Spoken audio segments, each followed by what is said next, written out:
Can you see what is happening now? They want to make sure they suppress others from voting. This is unfair.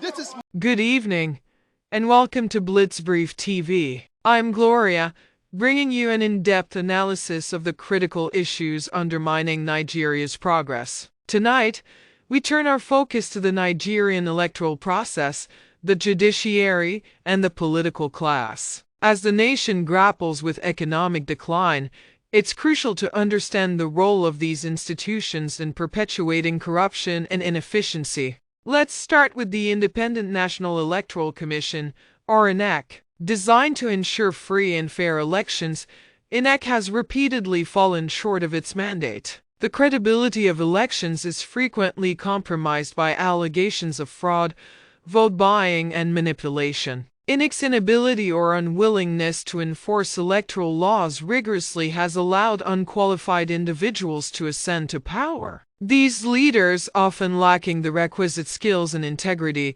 contribute little to governance and economic development. Their tenure in office is marked by a focus on personal enrichment rather than public service. Turning to the judiciary, the supposed bastion of justice and accountability, we find a system rife with corruption and inefficiency. Judicial officers entrusted with upholding the rule of law are often accused of accepting bribes and rendering biased judgments. This corruption undermines public trust and perpetuates a culture of impunity. Instead of serving as a check on executive and legislative excesses, the judiciary frequently appears complicit in maintaining the status quo. High-profile corruption cases are often delayed or dismissed on technicalities, reinforcing the perception. The political class, benefiting from this compromised electoral and judicial system, has shown little interest in genuine reform. Entrenched in power, they prioritize personal and party interests over national development. Policies are often short-sighted,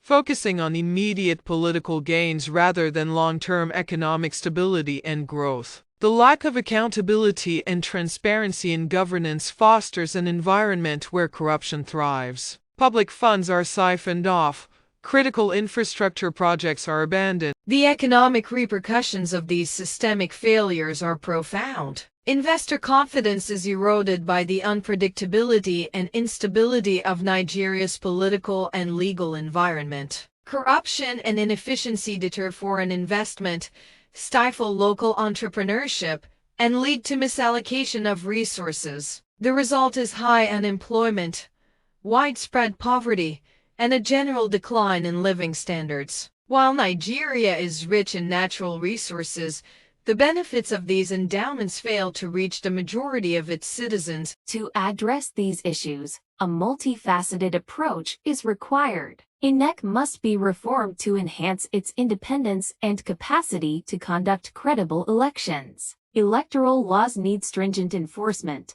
and offenders should be prosecuted to deter malpractice. The judiciary requires comprehensive reforms to ensure it operates with integrity and efficiency. Judicial appointments should be based on merit, and mechanisms should be established to hold judges accountable for their conduct. Furthermore, the political class must embrace transparency and accountability. Public office should be a platform for service, not personal gain. Civil society and the media play crucial roles in holding leaders accountable and advocating for reform. Nigerians, too, must demand more from their leaders, refusing to accept mediocrity and corruption as the norm. In conclusion, the decline of Nigeria's economy cannot be divorced from the failures of its electoral process, judiciary, and political class. By addressing these systemic issues, Nigeria can pave the way for a more prosperous and equitable future. The journey ahead is challenging, but with concerted effort and genuine commitment to reform, it is possible to turn the tide. Thank you for joining us on Blitzbrief TV. I'm Gloria. Have a good day.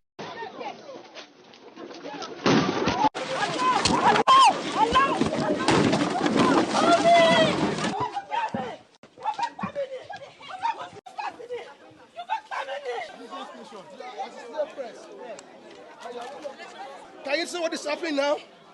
They want to make sure they suppress others from voting. This is unfair. This is madness. This is not civilization. This is what they call criminality and corruption of the highest order.